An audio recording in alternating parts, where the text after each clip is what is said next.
to all of you to be here this morning, for waking up so early, to hear about entrepreneurship.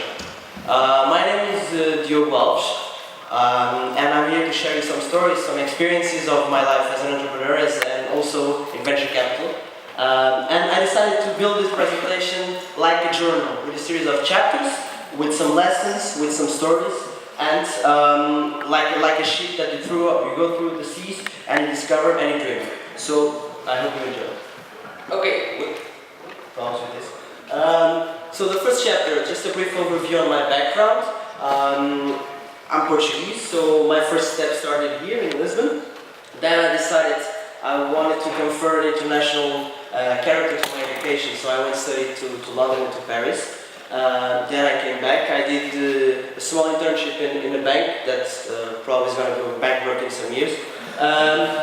Then I did also an internship in a neurosciences company. It was actually a very nice experience. And then I went abroad again to Asia, to Hong Kong. First, intentionally to study tourism, but then I ended up studying international businesses. So that was my first contact with tech entrepreneurship.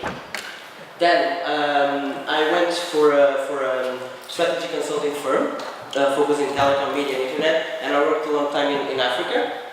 And then I started my entrepreneurial career. I founded a company here called BSC. It's the first Iberian platform for online printing.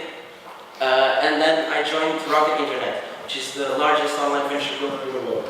And I set up a company in Southeast Asia called Price Vendor, the largest price comparison website. Currently, I'm working on a new project called Sputnik Hub, which is an innovative platform for emerging companies. And I'm going to move soon to the Dominican Republic to build a website called Me Gusta. I'm also a venture capital advisor for Portugal Ventures, probably you know it. It's the biggest state-backed venture capital fund here, and for a US-based company called Startup Stock Exchange. So my first lesson is regarding international exposure. Traveling is very nice, but foremost, living and working abroad will help you to know what kind of opportunities you can have, where, when, what is the timing, and also how to deal with different people. I can tell you the experience of setting up a price comparison website, for example in Malaysia, compared to launching mobile internet offers in Angola or a printing platform here, it's completely different because you learn how to deal with different people. You become very cultural aware of what to do in different situations. So I strongly advise you to go and work and try different kind of markets, from emerging to developed. And the second lesson is, this is just an idea of a path for entrepreneurship. There are many, and probably you'll hear different theories today. But I would say that college sometimes is boring, it's frustrating, you don't like to study sometimes. But it really gives you the tools and the framework, so it's like an introduction. Consulting, I would say it's not a must, but from my experience it helped me regarding some planning, some strategic skills, some structuring. Well, the end goal is always entrepreneurship, so it puts it together. It puts together your education, the skills you develop, and brings up strategy to execution. So, when you set up a business, you don't want to be one entrepreneur, as yesterday we heard. You want to make an impact. And initially, the passion is what drives you to go for that business. But that's not enough. You have to seek to know what kind of value you're adding to the society, and also what kind of impact you're doing, an internal and an external impact. I can give you an example. When you build up a team, and for example, like I did it in Malaysia, and watching, for example, sales guys that did not understand anything about IT stuff, and learning about that and pitching to the partners about that and really become happy with it, you also will become happy with it. And the other thing is the external part, so really add value to your customers and to your stakeholders. So, but for doing that, you should listen a lot.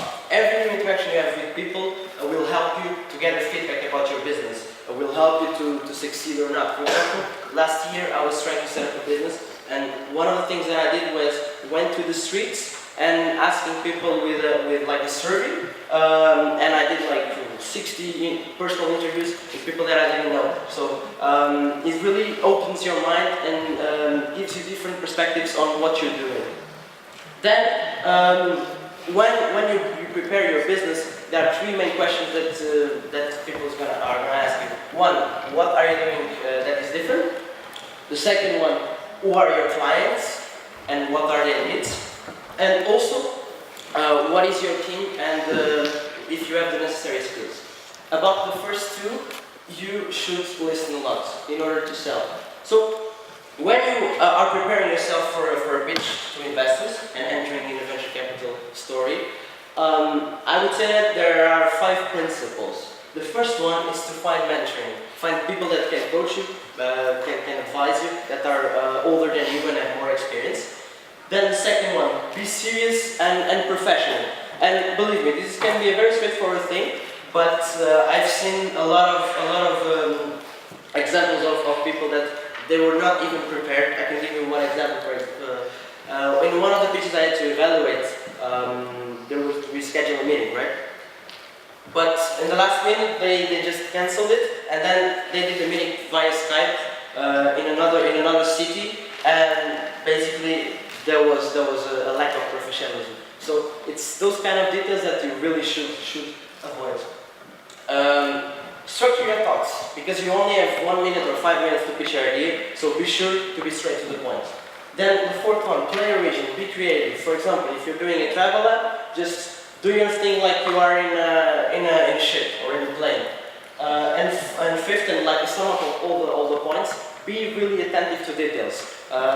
Know exactly when you're, for example, doing an application form, like we have, for example, in Portugal Ventures. Be sure to fill in all the gaps. Then, this one. These pictures are kind of a joke, but a serious joke. So, I remember some time ago, I had an interview, and the interviewer asked me if I was a superhero, which superhero would I be? And I immediately said Goku, probably you know it from Dragon Ball, right? And the reason why is that you can learn the lesson with him, because he only fighted when he had to fight, and he faced each fight as a lesson. And probably you can see that there's not a big difference between some years ago and when I was in primary school. And the story with Price Family is also quite funny. So when I arrived to Malaysia and we were setting up the website, I realized that there was no story, no concept for the pitching. So immediately we started thinking what could we came up with a story, and then we realized that we simply wanted to set up the price comparison website that would give clearly and transparently the prices to people, so clear and transparent. And then we aligned this with the mascot, that was the panda. So we put this all in black and white. And the most funny thing is that I usually went to the pitchings with a black guy. So every time we say in black and white. I would say that the most important thing when you set up a business and you are pitching your idea, the other side there are people that are evaluating you, and they will invest in you foremost. So the most important thing on a company is the team. And there are some conditions for a team to be effective. One of it is to be complementary. You have to make sure to do the proper trade-offs between management profiles, tech profiles, user experience profiles. Then the second one is to have an international mindset. It doesn't need necessarily to be an international team, but be focused in going global very soon. Then a shared vision. Make sure that everyone knows where to go in 6 months, in 1 year, in 2 years. And a plus, I would say, it's to be experienced, to have some track record or at least some connection with the business you're trying to implement. Then, this is also very important, the failure part. So face each loss as a victory. I was watching a movie the other day, and one character was saying that for him, many times losers were more honored than winners. Why? Because they learn with the mistakes. And many times when you will have, for example, in interviews, it's very common to ask you for your failures. And it's no problem to tell you your failures because it shows that you know where to go the next time. And what matters the most is to fail faster. Everybody of these guys failed. Michael Jordan was dropped out from his basketball team when he was young. I don't know if you know it. Steve Jobs, of course, was fired from the company he created. Oprah Winfrey was fired. The Beatles were rejected from one of the biggest recording studios. Walt Disney was fired because he was not imaginative enough.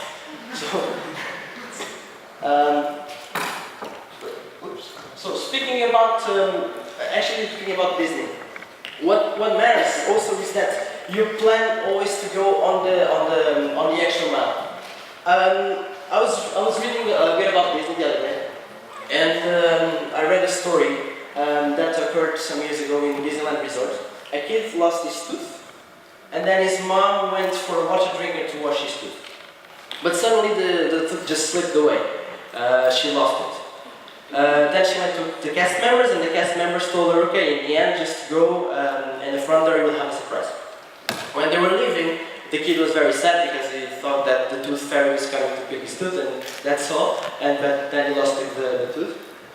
And the cast members gave a box with Disney characters, and then the kid opened it, and there was a tooth inside.